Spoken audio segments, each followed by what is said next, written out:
Good morning. Morning. So exciting this morning to have Tampa's very own Omar Soliman from College Hunks Hauling Junk to talk to us about what else? Not junk, actually. Talking junk. We're talking College Hunks talking junk. That's right. Be a good podcast name, actually. Yeah. Be a great podcast name. There you go. That's free. That's to you. There we go. Thank you. We are so excited to really get into like the nitty gritty. Mm-hmm. I feel like you've done so many different media appearances already. People know your story, some of it. So I've got a couple questions, really just to like prime the. I always forget. We're on the clock. I 21 always minutes. Forget. 21 minutes. Yeah, let's go. Just to like hear your background and your story, and then we've got, as you read, some other compelling questions for you to maybe get some like behind the scenes and absolutely just questions maybe that you get asked less often. So. Yes. Without further ado, we always like to open with a icebreaker. Yeah. Icebreaker question is, you've built an empire on hauling other people's junk, right?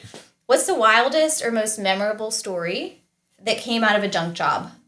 Yeah, that's a great question. So we've been hauling junk for 20 years. So you have to imagine we've been in so many crazy situations. Yeah. Like, I mean... The dark side is crime scenes and like stuff like that. And then we pulled away, US Airways had a hangar of like parts of the airplane, first class seats, every single part of an airplane we had to haul away. Wow. This is when we were first starting, so we didn't have enough trucks to do it. Yeah. There's been a job where we discovered World War II ammunition and didn't know what to do with that. Yeah. Sometimes there's some old, we call them nudie magazines that an older gentleman is hauling away. So it's like every job has a story. That's kind of the fun thing about what we do is you're going to people's homes and offices, and every single job, whether it's a junk job or a move job, has some sort of emotional story behind it. And I bet early on there was a lot of that. Like you just, it's like any business you're starting. You just agree to everything. And then you get there and you're like, oh, this is, a whole airplane hangar full of stuff. Like, do we have the trucks for this? Exactly. Or like, should we be doing now? this? Yeah. Right. When we first started, Nick was still working at his office job, and we showed up at this little warehouse area, and there was like a pile of junk, and there was deer carcasses in it. And I was calling Nick, and I'm like, hey man, I know we haven't said no to any job, but this is gonna be our first no. He's like, are you sure? I was like, dude, I'm sure. We don't have hazmat suits yet. Legit, like get down here, and then you say yes first, so you can smell it. But we did say yes to 99.9% of everything. Wow. Okay, I mean there's a good lesson in and of itself, because I imagine as you were doing this along the way, there were some, as we now know, some pretty interesting circumstances that like brought you to the next job and the next moment of saying yes. Yeah. Was there any time along the way that you started feeling like this exploded? I don't know where do we go from here? What was that moment that you were like, oh, this is bigger than I maybe originally anticipated or Yeah. So, I mean, the one that comes to mind is when we first started, we probably had maybe 2 trucks in DC, and somehow a producer from Oprah was like, hey, we have a big hoarder job that we're doing for our hoarder series on the Oprah show. Oh, wow. Do you have any locations in Manhattan? Oh, wow. So what do you say? We said, absolutely, we do. And sure. Next thing we knew, we're driving 2 trucks, from DC to New York, collecting hundreds and hundreds of dollars of toll violations, parking tickets, We'll get it later. And actually did this hoarder job, which hoarders are, I'm sure you guys know, people that don't throw stuff away. So it's usually floor to ceiling of crazy stuff. And that was definitely something we said yes to, but it was like a crap moment. Yeah, right. For sure. How do we make Figure this it out on happen? the back end. That's right. Yeah. That's right. So, okay, I feel like that's a pretty remarkable transition from we're just 2 dudes hauling some stuff, Oprah calls, now you're like in the big leagues. Yep. So as you're like growing and your growth story is happening, do you feel like there was ever a moment where you're like, people are buying us now for the brand? Because there's obviously like how did they even find you? And was it the hunks they were looking for? So the first job was we put these printout papers around my neighborhood that said College Hunks will haul your junk. Yeah. My mom came up with the name, sitting around the dinner table. She's like, you guys are like College Hunks. Mom. I was like, I like that. Yeah. What we didn't realize at the time, we knew it was funny. mean, it's obviously, it's a funny name. It's right. a pattern interrupt, but it does also build some trust, right? It's like, you know, you're not going to get the guy with the 6 o'clock shadow chopping the cigar and in the cutoff t-shirt, but, you know, you're going to get some clean cut, honest. Hunks now stands for honest, uniformed, nice, knowledgeable service. So you're going to be getting that. But the first job, I think it was like a testament just to the name. You know, she's like, I want the College Hunks. So I think it was the trust factor and the brand is a pattern interrupt. Like we were, I would say probably one of the first viral home service brands or only viral home service brands. We started officially in 2005, sort of right around when Facebook was launching, and people would take photos of our truck and post that on social media. That's so great. You're not doing that with reach there. You're not doing that with Stanley Steamer. No shots at them, but you're not just doing that with your run-of-the-mill service truck. I mean, you stumbled on really a pattern interrupt, as you just called it, which I love. That might be new internal lingo. I also love that it came from your mom. So just familial, it feels authentic, genuine. Yep. Whose mom doesn't think they're like, you know, right. the best. Exactly. But there's a lot of humor baked into that. Yeah. Along the way, as the name started to grow and the story started to form and, you know, the virality and pictures being taken, where did you start to draw the line between, okay, this is fun and funny and interesting to like, this is serious business? Yeah. How do you distinguish, you know, how do you establish credibility behind the fun and the humor? It's a great question. I mean, I think in the early days, it was all sizzle, right? It was the name was funny and that's how we got the jobs. It was the name. It was Nick and I in the truck. They were buying us. They were buying our story. But that only sort of gets your foot in the door. And then what we started to realize is like we needed the stake to back it up. And that was the actual experience. How we do the work, you know, how the customer feels, that emotional feeling of being relieved after we haul away all their junk, after we have a perfect move. It's, as we've said, like we're going into people's homes, every move, every junk job has a story, and it's usually stress. When you're calling a home service business like ours, you're essentially dialing 911. Whether it's a mold company, a pest company, a move, your 911 junk, 911 pest, and it's our job to rescue those people. So if we're unable to rescue those people from stress, it's usually one or two things. One, they bash you online. But then sort of the more often one is what I call the shoulder shrug experience. It's like, oh, you used that cleaning company or that moving company. How was it?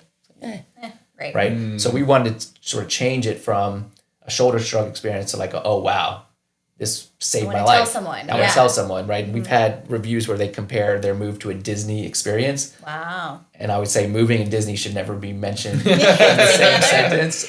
So that was like I think the aha moment for us was just the power of taking people from this very stressful point in their life to rescuing them. That's a tough thing, I think, with like service brands and industries. It's like, how do you create that like value outside of like we're hauling your junk, right? Or we're cleaning up your mess, or you know, the 911 stuff, the mold removal. And I think like you guys have just done such an incredible job, obviously, like based off your growth, to like just keep hitting that and doubling down and making sure you're telling that story, because you can very easily get lost in like the local brands or the other national brands that are just like cut and dry and shoulder shrugs. I mean, look, in the early days, just answering the phone was a differentiator. You call 90% of service businesses, they don't answer the phone. So we had a call center that fields all of our calls pretty much 24/7. 1 or 2 rings, you're getting a human and you're able to book your appointment. You can book your jobs online. You know, 10, 15 years ago, that wasn't the case. Now we're at the point where we have to like level up, because that's expected. The other service companies are now doing that. So it's like, what's the next level up to continue to sort of plus one the experience? I love that. Well, that kind of leads to the next question. It feels like as you've grown, the importance rests on different things now. And so once upon a time, the business was about junk and hauling it. What is that next step? Like, what? Because you're franchised, you've got multiple brands. What is the next season, the next iteration, 2.0? What does that look like? So the brand started as hauling junk. It was College Hunks Hauling Junk. And then about 8 years in, we added moving services. So we now... We got trucks, why not? Why not? So we do local moving. Sort of the next iteration is long distance moving, right? We now have 200 franchises. We can connect them with, a carrier or our own trucks. And it's sort of just kind of adding onto the core. Trucks and labor, what else can we add to be that one-stop shop for a life transition? Yeah. To downsizing, death, divorce, new job, any life moment is usually going to trigger a need for our services. Yeah. Okay. We know you're like a huge conglomerate now. You're just crushing the industry. And you've agreed to come on our podcast, so thank you for that. Thank you for having me. Yep. So we know your role obviously has changed from the day-to-day pretty dramatically. I have to imagine, doing very important interviews like this. And what does your role look like now? Like if we were to follow you around on a random Tuesday, what are you out here doing? Yeah, well, so the role for Nick and I has definitely changed from driving in the truck to sort of managing the trucks that we're driving to president, CEO, and now we actually have a brand president. So we are on the board. I would liken our role to sort of the owner of a football team. Nice. We have a head coach that's got the headset on. We're kind of up. I don't want to say we're in the ivory tower, but we're up there watching the field, watching the play, and it's really our job to ensure we have the best talent. As cliche as that is like the best talent on the field. We're sort of selling the overall brand to the people doing podcasts like this, and then just holding the team accountable and our president accountable to hitting their goals and setting the strategy and vision for where the business is going. So good for you for identifying where you need to be and where your strengths are. I feel like so many people get in the way. Absolutely. At that stage. So well done, well played. Yes. If you will. Yeah. So because you're out here now doing appearances and we could probably rattle off some of your favorites maybe that you've done. What are like some favorite interviews or shows that you've been on? Well, I got to go Shark Tank is season 1, episode 1, Shark Tank. A classic. A classic. Right. I think they're on 18 seasons now. Who was on your panel? So our panel was Robert Herjavec, Kevin O'Leary, Mr. Wonderful, Damon John, Kevin Harrington, Tampa native, and Barbara Corcoran. So Mark Cuban hadn't joined. It was episode 1, season 1. Actually, the set was designed completely different than it is today. It was actually more of a game show set. So it was like they were up real high. They had piles of money. Right. They had lights all around you. It was very intense. And we'd never seen the show. It was the first show. Oh, wow. So we didn't know who the judges were. We didn't know Mr. Wonderful was kind of his persona. His persona. Yeah. And we got into it with him. He called us pigs. That's right. Called us pigs. And then Nick clapped back and said, that means you can stop talking now. And the whole set kind of went, you're right. It was great. Great TV moment. And man, it's such an awesome show. There's a lot of kind of crappy TV shows out there that don't really add much, but I have people that tell me their kids sit down and watch it. They learn about business. Yeah. It excites people about entrepreneurship, which Nick and I didn't have that as kids, right? Sure. We were probably diagnosed with ADD and troublemakers and spending time in detention, and no one told us, hey, you might be an entrepreneur. Yeah. Now it's like these kids are learning that, hey, there's these paths outside of traditional school. Yeah. That's sweet. For sure. And it's not just being a YouTuber. It's not just being a YouTuber, although that's, hey, you can be. It's a good one. You can grind it out. You can do it. Yeah. Are there any interviews or appearances or situations now, having been through some of what you might call like the hottest boiler rooms out there, that you still get nervous? I mean, I get nervous speaking in front of people all the time. I mean, really? It's like, I think for me, it's getting out of my comfort zone. I'm not someone that enjoys public speaking. Yeah. But I know the more I do it, the more I get out of my comfort zone. Like that's where the magic happens. Every time I do it, it's like something. Yeah. I meet someone, I learn something. Sure. I connect. And that's what we tell our frontline team members. It's like, get out of your comfort zone. We have team members that come in that have trouble standing in front of a group and speaking on the first week, and then by month 6, they're like leading our huddle. Yeah. They're going into the customer's home, having the rapport. And so that's part of our building leaders' core value is like, you come in and we're going to give you tools, whether you stay as a hunk for forever, or you go on and start your own business or become a doctor or play in the NFL like some of our other hunks have done. That's great. We'll impart you with some knowledge. Hold on. You just said some other hunks have done. So you have those stories of people that have come through and then gone on to do. I mean, I think Marquez Valdez-Scantling, Super Bowl winner, was a hunk here in Tampa. Great. Yeah. Really? I think he scored a touchdown in the Super Bowl. Okay. We've got our first hunk ever was gone on to work at Def Jam and produce some major records for a lot of artists that we all know. So we have those stories of hunks that have gone on and done amazing things, doctors, lawyers, all that. And then we have hunks that have grinded it out and owned their own franchise. Just like our guy, Brandon in Pinellas, started out on the truck and now, operates a multi-million-dollar business. So there's a lot of those stories. It's amazing that you've given a platform, and training and success stories that you can still talk about today. I guess being around 20 years, you've been able to follow these people all the way through too. So my dream is that one day I'll be like 80 years old and the president of the United States. Like I worked at College Hunks. I'm setting that vision. Right. I love that. I love that as a goal though. I think like that sometimes gets lost in like, that's something I think we do here also is like, we're here to build you up as a person as much as we are to build you up in this company. And if you decide you want to go do something else, like all that I hope is that your experience made you better at something to be able to go do that. Exactly. And I think like that's just like a huge, I think, nod to like the leadership and the things that you've built and the culture you've built internally, that people are able to use skills they learned hauling junk to be better at whatever it is their dream goal is, whether it was discipline or hard work or whatever. And that gets lost a lot, I think. It's all of that. I mean, it's we're a blue collar job.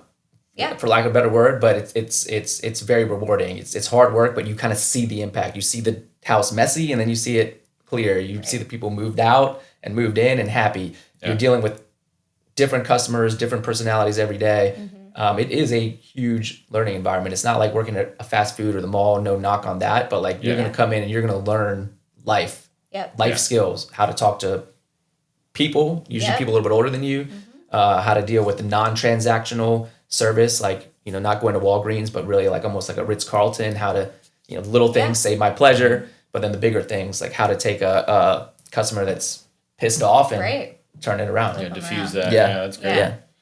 I feel like there has to be some lessons in there, as you're training people and developing the culture, which it sounds like you've been very intentional around, from like the words you're using and those interactions. Has there been any approach or anything that you've had to throw away along the journey that you thought, okay, this might work, but nope, pivot? Yeah, I mean, like, the culture does evolve. The things that we've thrown away is, I would say, like in the early days, we might have had like free beer Friday. That's probably not something that's part of our fun, safe winning team. We had to add safe into our core values. So there's things that you do when you're a startup or that you just say, hey, we can't do that anymore. But honestly, for the most part, the culture has really stayed the same. Yeah, I think that's the testament to the brand is like our culture and our core values is from year 1 to year 20 is almost identical. Yeah. It's who we've hired. We hire for attitude. We train for skill, and it's who we fire as well. If you're not a core value fit, it's not the right place for you. Right. Is there any where you've been recognized from interviews, media, just company wise, or a person that you weren't expecting to know who you are? To recognize, I mean, we did do a dating show before we were married and with our significant others, but we did do a show called Millionaire Matchmaker where I actually picked up my date in a junk truck. So if you're listening, do not do that. It's a terrible date idea, but good for TV and good for branding. And I got definitely a few earfuls from like grandmothers, like, you shouldn't have done that. Oh my gosh. That was my. Wait, okay, so you did the show, you picked your date up in this junk truck, and then later, like years later, grandmas who watched the show have been like, how dare you pick up a girl's truck?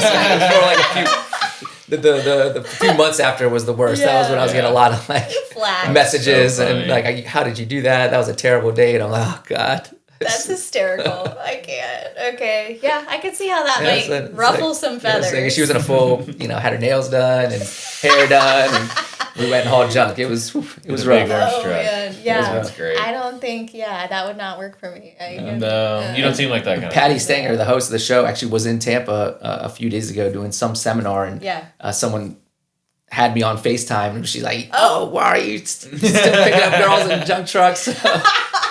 That's so funny. That's amazing. Yeah. So speaking of the two of you, not married independently married spouses. Two different women. Yes, that's right. Not together. Not together, right. Yeah, but running a business, sometimes it must feel like a marriage with a partner. Absolutely. Right? Absolutely.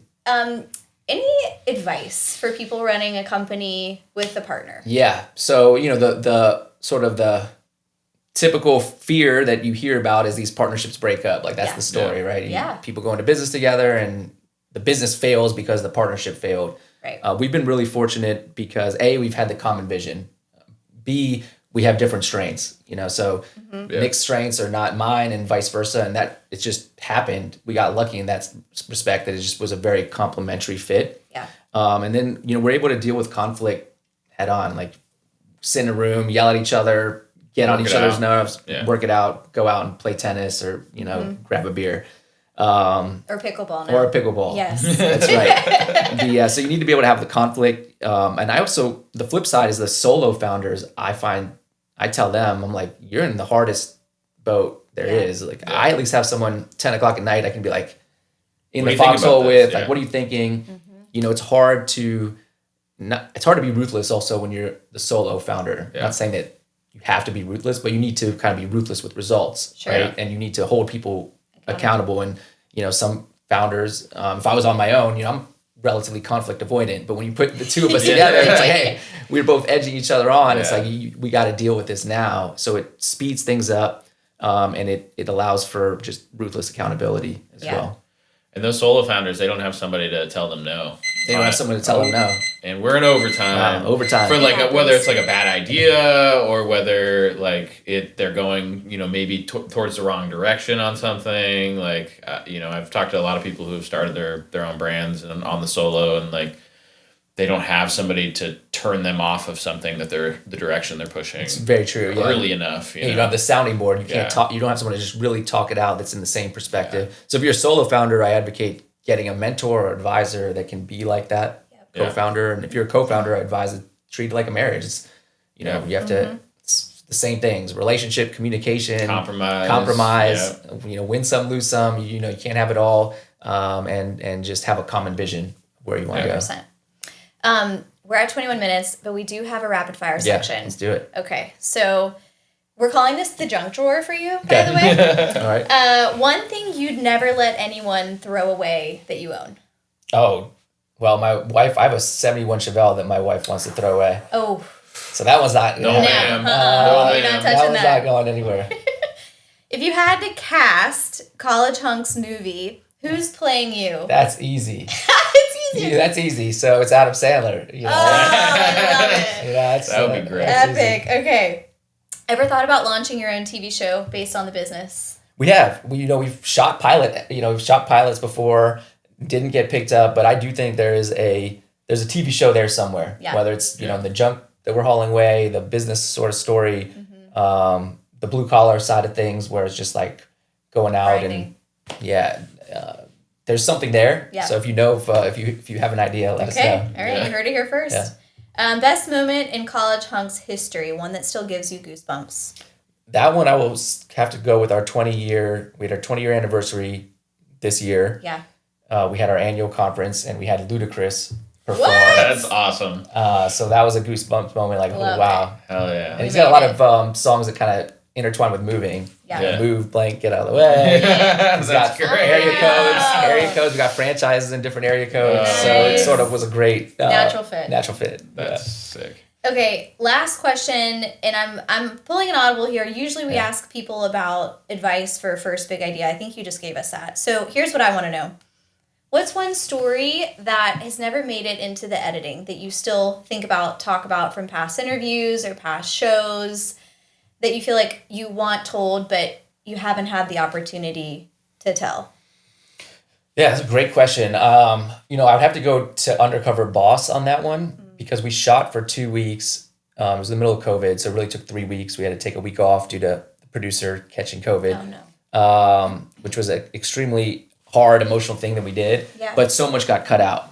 There was so many amazing stories. There was a group of, I think, 4 team members in Virginia that just didn't make it on the show, and like each one of them had dealt with something in their past. They had family issues, they had financial issues. They just had And they had some of them had some checkered, some issues. Like they were on a redemption story, and so it didn't make it. But I thought they were such a testament to sort of our front lines. Yeah. Like our front lines go through so much in life as anyone does. And you can lose sight of that when you're not in the front lines anymore, and just seeing their passion, seeing their camaraderie amongst themselves, seeing how much their friendship, and then like how meaningful the actual reward was for them, which never made it on, would have been one that I'd love to. Love that. Well, shout out to those guys. Yeah. And also just what a testament, when I asked the question, you immediately go to your people. Mm-hmm. So amazing. Thank you. Yeah. Thank you. This has been fun. So I knew good. it would be. Just went by quick. 20 minutes. I know. It's so fast. It's really never enough awesome. time. But thanks for coming. Thank you. Appreciate it. Thanks for giving us a peek behind the scenes and some really cool stories.